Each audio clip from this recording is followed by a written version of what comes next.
I love Caitlin Clark, man. I love Caitlin Clark. I love it. I don't want to get blasphemous here, but I mean, it's Jordan-esque. Obviously, a lot was made of this matchup between yourself and Diana Taurasi. I know she's one of your idols. How big is it for you to get a win here against her today? I'm just happy we won. It was cool to play against her, and obviously a really great game. And Michael Jordan, Steph Curry, Larry Bird. And now, Caitlin Clark. WWE superstar Seth Rollins just dropped a bombshell comparison that has the sports world buzzing. He's claiming Clark isn't just changing women's basketball, she's transforming sports culture on a Jordan level. Before Caitlin Clark, you know what people were talking about in the WNBA? Brittany Griner's Russia situation. That's it.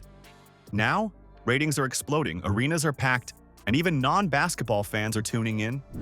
Seth Rollins sees it, I see it. And after this video, you'll understand exactly why her impact goes way beyond just buckets and assists. Before we move on, I'd like to ask you a small favor. If you appreciate this content, please take a second to like this video and subscribe to the channel.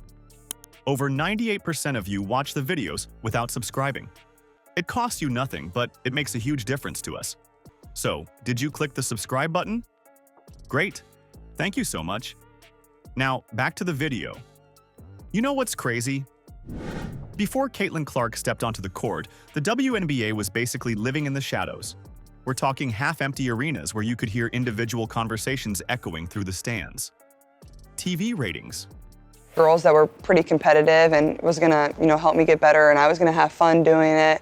Looking back, I never questioned it. It never was like, oh, why am I playing with the boys? It was just what I did. Seth Rollins fans that are going to click on this, but he has come out and made a statement about Caitlin Clark, and it's sort of some of the same things we've echoed on this channel. Let's just say networks weren't exactly fighting for broadcast rights. The league was struggling so bad that when people talked about women's basketball, it wasn't even about the games. It was about Brittany Griner's situation in Russia or off-court drama. The actual basketball was an afterthought. Then this quiet girl from Iowa shows up and boom. Everything flips upside down. It's not like the WNBA hadn't seen stars before. Diana Taurasi, Sue Bird, Candace Parker, all legends in their own right. But something about Clark hit different.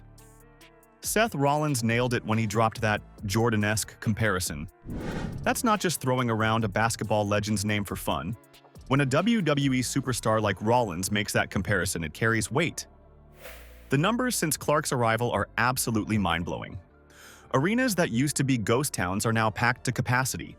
Games are selling out weeks in advance. Fans who couldn't name a single WNBA player 6 months ago are now rearranging their entire lives just to catch Fever games live. We're witnessing a complete transformation of a league that's been fighting for relevance for decades. He compares her impact, her branding, to somebody I have talked about a lot. What have I said on this channel? She's Steph Curry. Now, Rookie of the Month has only been around since 2010, but she's the first player ever to win Rookie of the Month and Player of the Month. What's wild is that Clark doesn't fit what we typically expect from a sports superstar who changes the game.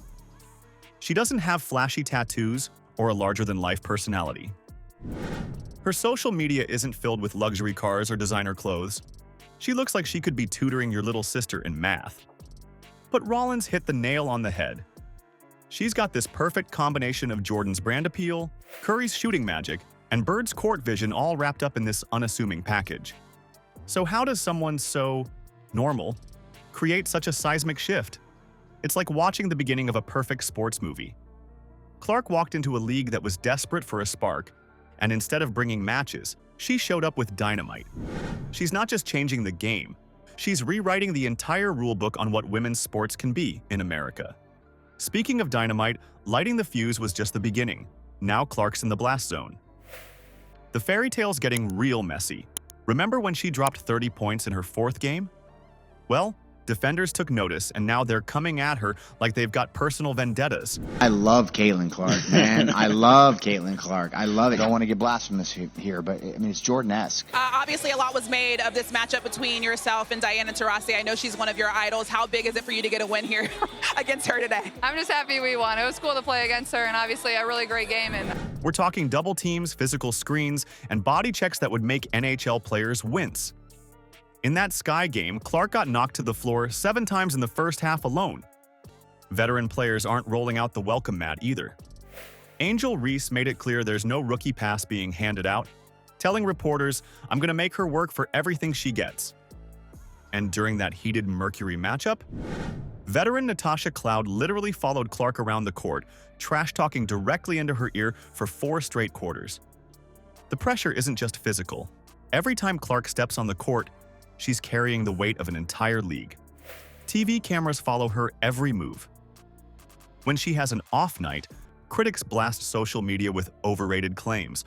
When she dominates, the expectations just climb higher. This would break most rookies, but Clark?